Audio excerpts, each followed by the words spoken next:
Welcome to another episode of On the House with Spartan Invest. Really excited. I've got a special guest today. He's the CEO and co-founder of Lark Capital Group. He focuses on Class B and C value add multifamily and other commercial real estate investments. Jason Balara, thank you so much for joining us. Thanks for having me, Lindsay. It's good to talk to you again. Yeah, it's good to see you and talk to you again. And so I was on Jason's podcast where we got to talk all things Spartan Invest. Really happy that he's joining us today on the house. So tell us about your story. Yeah, I probably have a little bit of a unique story. I have, I would say, a dual track career. I got into real estate and construction pretty young, really started with construction, but I wanted to own a house. I had that in my mind since I was a kid. So I bought a fixer-upper when I think I was 20, and I just kind of got to work, started working for contractors, and I did that for a lot of years. All the while, I ended up going to vet school and became a veterinary surgeon. So that's where that sort of dual career came in. And there was certainly a part of my life where I was very focused on that veterinary career. And my real estate stuff was kind of live-in flips, the houses that we owned, kind of buying with the investment mentality. In 2020, it had nothing to do with the pandemic, actually, which is what most people think when they think of the 2020. I just sort of got it in my mind. Maybe I heard some podcasts, but I got it in my mind that I wanted to be more heavily into real estate as an investor at a larger scale. And that's when Lark Capital was born, and with the idea of syndicating multifamily. That was really kind of the main focus at that time. I ended up getting into, as I tried to work into that, I ended up getting into a joint venture self-storage deal. I was part of one student housing deal, but the main focus was multifamily real estate. Gotcha, man. Those are very, very different career paths to do simultaneously. So how did you manage both? I mean, as far as just time goes. Yeah, well, I mean, like I said, there were definitely parts of my life where I was really just focused on surgery and that Hmm. career, especially during the training phase. Um, I think once I decided I wanted to make that leap, I mean, honestly, I think technology helps a lot. Like a lot Hmm. of stuff we can do from our phones, from a laptop, that kind of thing. So I could be, it sounds silly, but like I could be on my laptop looking at real estate deals between surgeries, things like that. And it was interesting to me. So I would do it in the mornings and I would do it at night.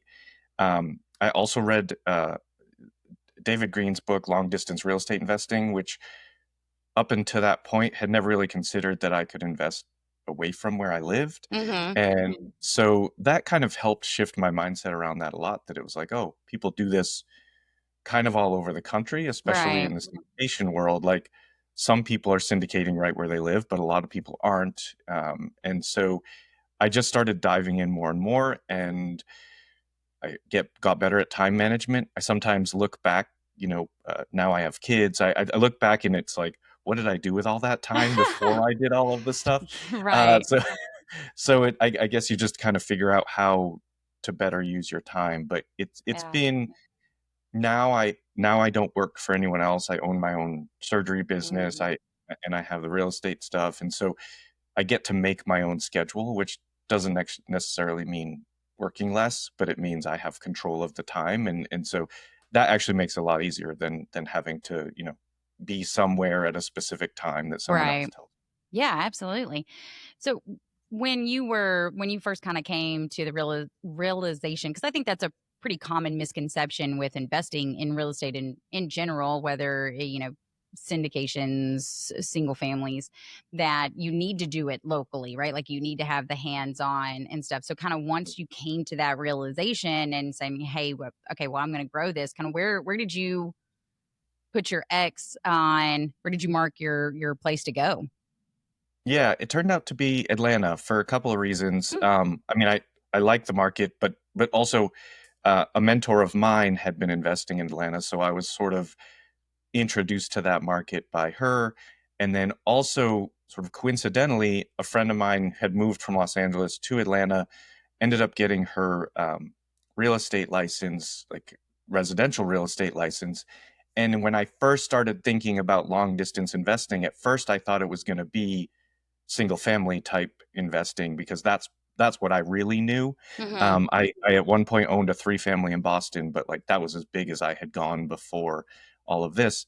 And so I started talking with her, got connected, looking for single family type of investment opportunities, and I pretty quickly realized, wow, I would need a lot of these to get to the level of, kind of passive income, if you will, that I was looking for. Hmm. And so that's when I discovered syndication and thinking about, larger scale multifamily. So Atlanta, largely because of connections, people boots on the ground, which I think is important when you start Hmm. to look at long distance investing, but just having people in the area that I knew and liking, kind of the demographics of the area.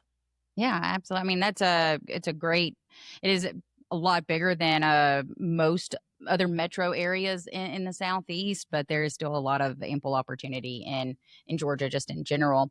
Yeah. What's something, because you have just such a very unique perspective, and that I feel like you've done a lot of different things on the real estate side, and then also having becoming a veterinarian surgeon and having your own practice there.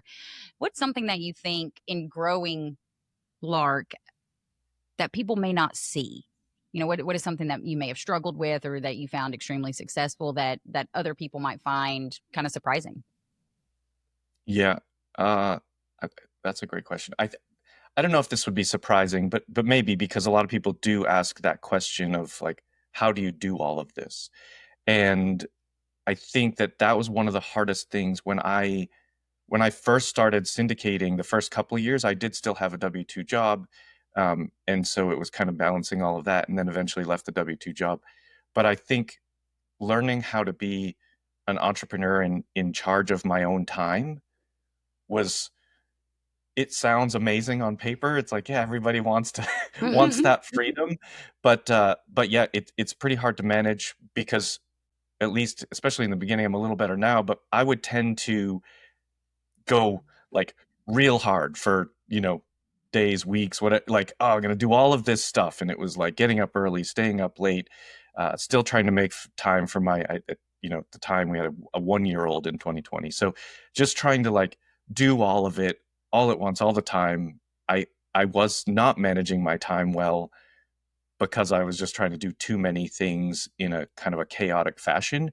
And so I learned really the power of kind of scheduling and getting everything on the calendar. Like, it sounds sometimes like, my wife didn't like this at first, but family time, those kinds of things, even that like goes on the calendar. So it's, Hmm. if I know, hey, kids are a little older now, but it's like, I know we've got, gymnastics, whatever, a soccer game, something like that. Like, that's on the calendar and I'm going to those things. And Right. so it helps me be a little more grounded and understand like why I'm doing all this.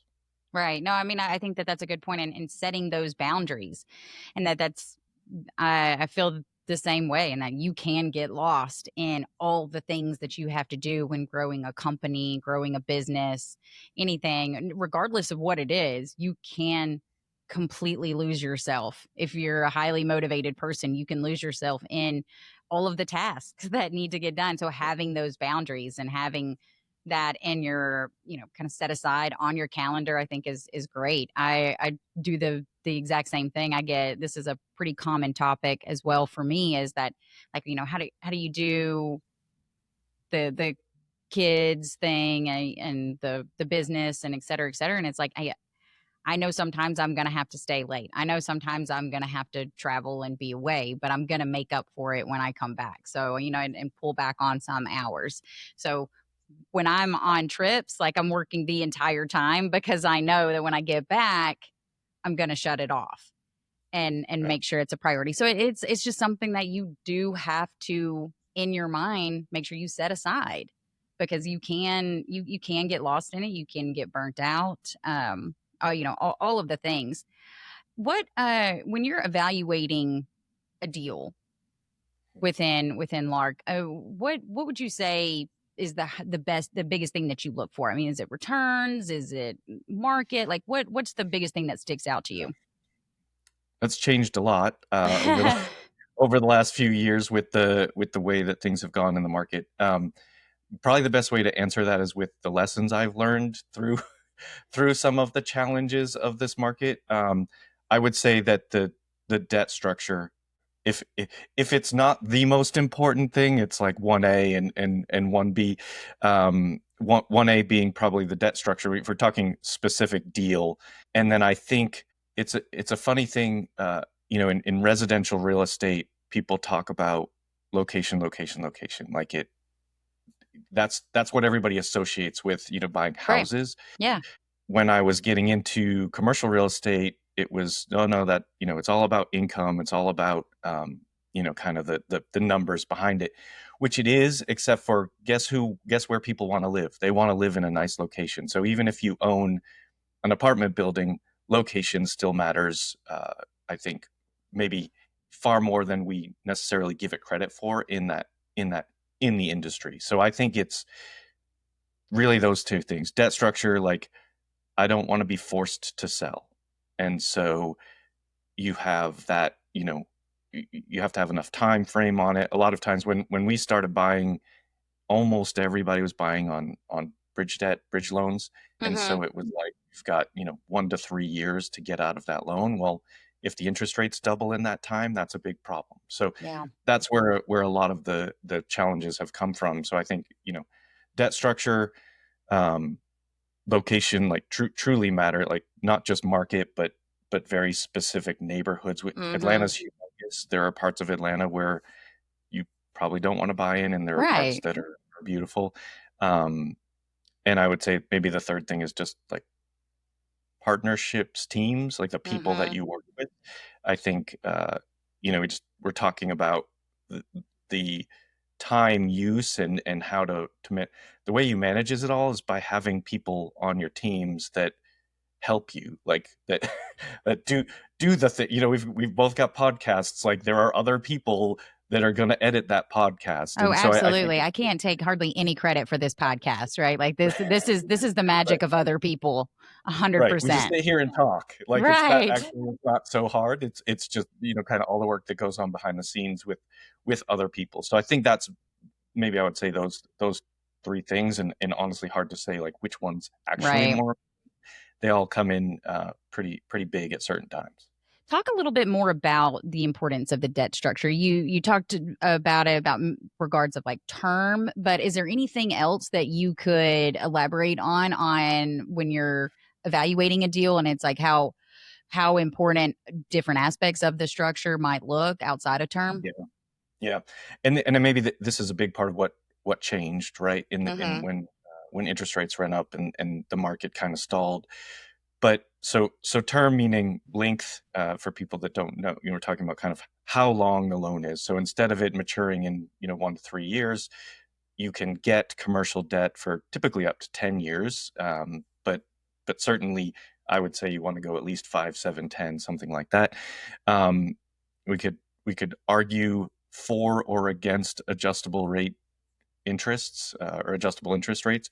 That's another thing that got a lot of people in trouble. A lot of those Mhm. loans were on adjustable rates. And so when the rates went up, and I mean, admittedly, rates went up higher, faster than has ever happened in history. So it wasn't like we could have predicted it, but the lesson can still be learned that, hey, if you've got, short-term debt and the rates go up, what's that really going to do to your deal? So I think those things are important. And then the other thing would just be how much leverage you're using. So a lot of those bridge loans allowed us to borrow maybe up to 80, sometimes even more, of the value, 80% of the value of the asset. And so because those commercial assets are valued on cap rates and the income they produce, as the interest rates go up, the cap rate goes up, and now your effective multiple on that income is not as good. It's not as favorable in the value of your asset. Um, Probably not explaining that well from a math standpoint, but ultimately the rates go up in a way your value of your asset can go down. So if you have to sell it right at that moment, that can become a problem. Yeah, absolutely. And you're 100% accurate in that I think that has gotten some investors in hot water in the past, is not taking those things into consideration. Like you said, it's 1A, right? It's extremely important. Right. Is that usually where you see new investors get stuck, or is it, you're I'm sure you're talking to them a good bit. Like, where do you see investors usually, stop on when they're trying to make these decisions? Meaning active or passive? Are you talking about like the passive investors looking at a deal, or are you talking about Just GPs new looking for investors investment? in general. I think Yeah. that I think even either active or passive, if you are new to just investing in general, whether it's uh, in either form of real estate, where do you typically see them maybe pump the brakes? Yeah. I so one of the things that happens, that the lower leverage you put on a deal, if you, instead of 80%, you might have 60%, that means you have to raise more equity to fill that gap. That also means likely the return profile might be lower. So you might say, if when we were leveraging assets at, 80%, people were saying, we're going to get 20 or 30% IRR. Like the numbers looked amazing. Hmm. And I guess when things are too good to be true, look too good to be true, they might be. Um, and so, because if you drop that down to say 60% leverage, now you might have a return profile of maybe 10 to 15% IRR. Like it's you're like, of course I want to make, twice as much of a return on my investment, but the safety goes down. And so I think that new active investors probably run into a problem of raising capital with a lower leverage. And also, when you're speaking to someone about that deal, and this is, now we're talking about either the active or the passive investor, when you're talking about that deal and you say, yeah, I can get you 10 to 15%, which is probably about where we're at now in the market. Like that to me, that would be a pretty good return. It starts to get less appealing than just leaving the money in the stock market or even a high yield interest. There's not as much of a spread, I guess, on the return. And so I hear a lot of people ask, like, what's the safest, highest return investment that you know of? And I'm like, that's not a thing. That's It's not a either thing. Yeah. safe or it's a high return. Like, they don't really go together. And so you have to, I think, as either an active or a passive investor, like, what's your risk tolerance? Hmm. Um, and real estate, there's a lot of asset classes within real estate, and there's a lot of different ways to get involved. And you can invest in multifamily, you can invest in self storage, you can invest in um, notes. You know what I mean. You can start being on the lending side of things. So there's many different ways to do it. And so I think when you're new, first question is, do I want to be passive or active? Hmm.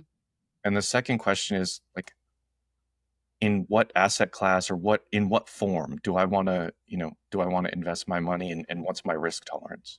Right. And I think the risk tolerance piece of it is something that we see a great deal. And that I think a lot of times real estate, especially single family, it's a, hey, that's, you get the cash flow and it's you get it looks very sexy, but it's not without risk. And Right. and I think that's so important when you're determining what class of real estate, what asset class of real Yeah. estate you want to invest in, like what is your risk tolerance.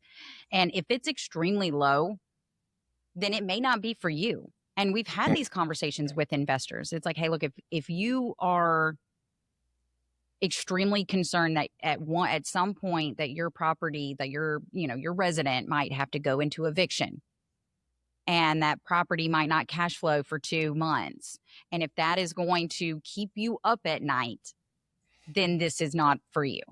You know what I Yeah. mean? Like and that's fine. It's not for everyone. You do need to assess what you are capable of stomaching, because it's gonna that's your decision, it's your money, right? You need to start there. And so I think that that's a really good point. Uh, is there anybody out there who maybe should not be investing right now, or you know, or what should you not be investing right now? Kind of give us your insight into the market. Yeah, I just think I love investing. I think the power of investing is time. So if you're like, I'm going to wait for the right time, well, you probably already missed, a year or 2 years or sometimes 10 years of Mm-hmm. opportunity and growth. It's all investing. It doesn't matter what asset you're talking about. Like, it's going to go up and down. Like, it's Right. to some extent, it's going to go up and down. And if you look back at, 2008 with the GFC, people lost a lot. People lost a lot. People have lost a lot recently in real estate. I think, there's, and so if you already said kind of, maybe this isn't for you if you don't have risk tolerance, certainly don't invest your last dollars. Don't, Mm-hmm. if you're a maybe the people that shouldn't be in it are retirees, kind of like late, because then you're in capital preservation mode. And so if you don't have a lot of money or maybe even just some money to lose, you have to be kind of really cognizant of what your situation is. So I think in one thing that has occurred to me as of late over the last, in a couple of years, if you're a GP or an active investor in a real estate deal versus the LPs, if that deal goes to zero, right? If for what the bank takes it back, basically, right? Worst case scenario, the the LP only loses their investment. They don't have like ongoing responsibility. They don't have any potential legal ramifications. They didn't have to continue to like put money into the deal to try to keep it alive, like which is what's happening in a lot of GP instances. And so I think that as much as it's hard to lose your investment, if you approach it with the mindset of like, okay, if I lose some, but some do well, you have to look at it, investing on a sort of a global scale Yeah. or a overall financial picture scale. And with real estate, it's a long term game. So it's like if you can hold through these downturns, you'll be fine. Um, People do it all the time in their retirement accounts and they don't even notice, Right. I right? was Like, just about to say that exact thing. And that's what you have to have that mindset is that it is no different, right, diversity and uh, you know, ensuring that you have multiple investments so they yep, can offset. So when one is not performing, it is not a detriment to the overall yep, portfolio. That is exactly what your stock portfolio does on a right, daily basis. yep, And so many people just are not paying attention to that. And not that they're, like, hey, I don't care or anything about their 401k investment or their, IRA or anything like that. That's not what we're saying. We're just saying that it happens in every aspect of the investment world. There's right. not one where it's going to be perfect and steady all of the time. Mhm. I'm sure there's a lot of investors out there that would love that, but that's not a thing. So yeah, I think that the correlation between the whatever class that you choose to invest in real estate and what your stock portfolio does is it needs to be talked a lot more. Yeah, no, I completely agree. I mean, it's people talk about, this is a thing that comes up when you talk to a potential passive investor and they're like, oh, so like for 5 years I can't have the money back, or and it's like, I know you're putting money into your 401k and IRA and can't touch it for 30 years. Like, what do you, I don't understand. Like, it's Such a good when point. I say that people do this all the time in their retirement accounts and don't pay attention, that's a good thing. I'm not, Yeah, I'm not saying that like that's a negative thing. I'm right. saying you just have to look at real estate from the same lens, that it's Absolutely. not meant to be, you know, it's not meant to be a get rich quick scheme, and it's meant to diversify your portfolio and have like, we have real estate, we have stocks, we're now buying businesses. Like, I just look at what assets can I obtain that will help me and be like offsetting sometimes. Like, one Hmm. might do well, one might not do well, but then, fast forward 10 years later, it might have been reversed. Jason, tell us how people hear more from you if they want to get in touch with you, learn more about you, your company. Yeah. They can email me directly, jason@larkcapital.com. I'm on social media. You can find me, Jason Balara. There's not another Jason Balara. It's a pretty uncommon name. So you can find me on Instagram or LinkedIn or Facebook. Any of those places are fairly easy to locate me. And your podcast. Yes. Oh, yes. And also, I have a podcast. there's there's that, the Know Your Why podcast. You please check that out too. Yeah, no, it's great that you have on so many diverse guests and that discuss different options, different topics, their stories. So yeah, definitely check that out. So before we wrap, Jason, I'd love to know a book recommendation that you have. It could Yeah, be this for if you're one. starting out or if you just, hey, I love this book or what you got. Yeah, my favorite like entrepreneur business book is Who Not How. Hmm. It's I think a pretty popular one. I probably heard about it on a podcast and I was like, this book's great.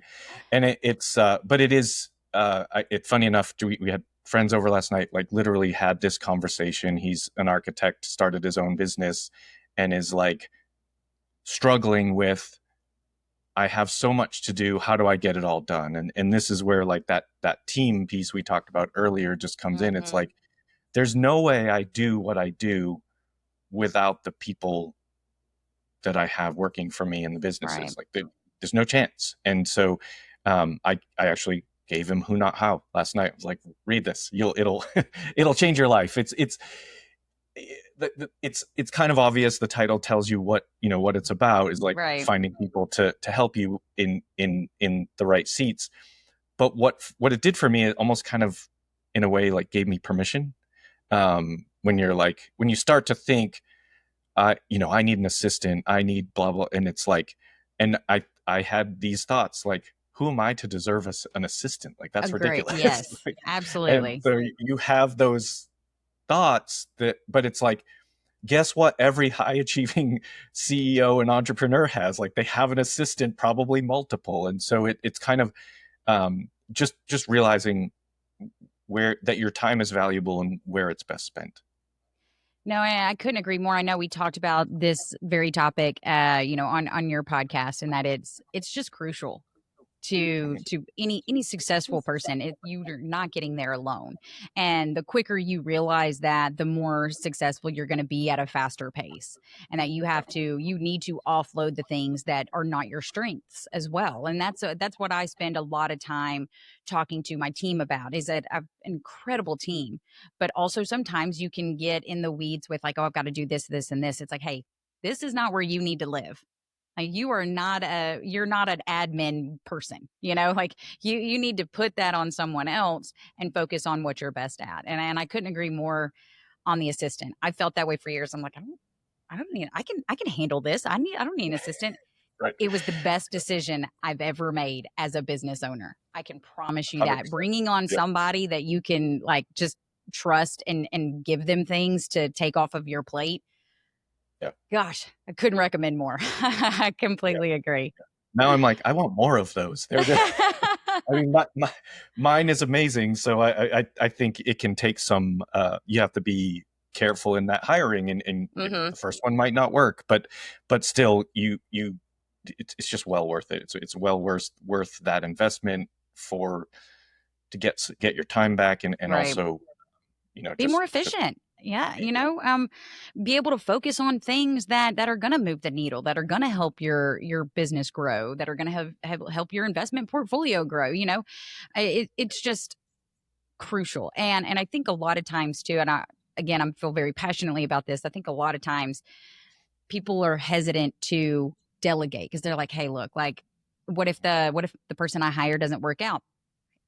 People are always going to people, right? So you're not going to bat 1,000. Like, you're going to make hiring mistakes. That's going to happen. And so I think that a lot of times, like, will hold people back. Like, well, okay, so I hired this assistant and I delegated all of this stuff and then they didn't work out. So now I got to take it all back on. I'll just keep it myself. And that's a easy path to walk down, because I've lived that life. I have hired people and delegated a lot of things, a lot of very important things, and then had to take it back when it didn't work.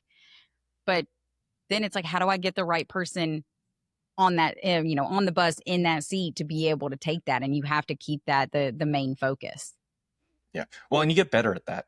I don't You know, do. you Absolutely. probably get better at hiring, but you also get better at like, okay, if I hire this assistant and I give them all of these tasks and I make like you can basically have that assistant outline their job. So then if they ever leave, they don't work out, this person, the next person that comes in, like has a manual, a template, a whatever you want to, playbook of what to do in that position. And so you have like there's ways to make it not be terrible each time, but yeah, you have to put those things in place. Absolutely. So, completely random question that I'm going to bring up to you right now that was not on the docket to discuss today, but I'd love to know your thoughts is Okay. when you're talking about building your team, what is your opinion on AI's role in that? Like with executive assistants, that is getting brought up more and more. It's like, well, do I really need to hire an executive assistant in a mentoring group that I'm in of business leaders? That was the question. Is that he was asking whether or not he should bring on an assistant or just get an AI, platform that helps, because that those are all obviously offered and those are going to continue to grow and expand. I was just curious what your opinion was on that. I think both. I think like at least now, I don't think AI is at a point where it can replace that role completely. Mm-hmm. I'm not sure I'm convinced it's ever gonna be complete because the I think the I mean I use AI, we use ChatGPT all the time. Like there's a Right. lot of stuff that you can do with it. It's a fantastic tool. But it it takes essentially just as much training as a person would to get these tasks right. And also like AI can't, there are still lots of businesses like other like vendors you might work with. There's still lots of them that want someone to come in person, or they want you on the phone call, or they Mm-hmm. want like there's still the rest of the world is not completely AI driven and Right. automated, and so you can't be. Um, and so I think I don't know, maybe in 10 years and 20 years that'll be different. Uh, but I think we learned something with COVID is that people actually like people. Yes, Like when we did absolutely. all the work, like the work from home stuff, and it was like, oh wow, we can do this. We can work from home, and it's okay. It's true, but like I Mm-hmm. think people need some level of other human interaction. Absolutely. And oftentimes the workplace is where people get a lot of it. You spend a lot of time there. So um, I think if everything went to remote and AI, we probably wouldn't be very like not to get too philosophical, but I don't think we'd be very happy as society. Like we No, wouldn't. I mean, I think that, yeah, I think, and there's multiple studies out there that show, like, hey, your personal relationships and your interactions with other people are just vital to your overall health. Yeah. And yeah, I think that's a good point that is easily lost when you're looking at, if you're a business, you're looking at efficiencies. But I tell people all the time, it's like, hey, we survived working remote. We did not thrive. There were a Mhm. lot of things that we dropped the ball on because we were not all in the office collaborating and checking between departments and et cetera, et cetera. So yeah, we survived. We checked the box, but it was not a situation in which we did a great job. Jason, thank you so much for joining us. It was great to talk to you again. Any other tidbit you want to leave us with? No, thank you, Lindsay. I really appreciate the conversation. I think this is great. I think the team thing is something that I'm really passionate about. I think that Same, yeah. that probably the biggest reason for any success that I've had is the people around me. So I think important to note that Hmm. when they listen, know that I appreciate them. But yeah, I know you feel the same. So I happy that we got to talk about that, and thanks Hmm. for having me on. Yeah, thank you so much for joining us. And that's On the House with Spartan Invest.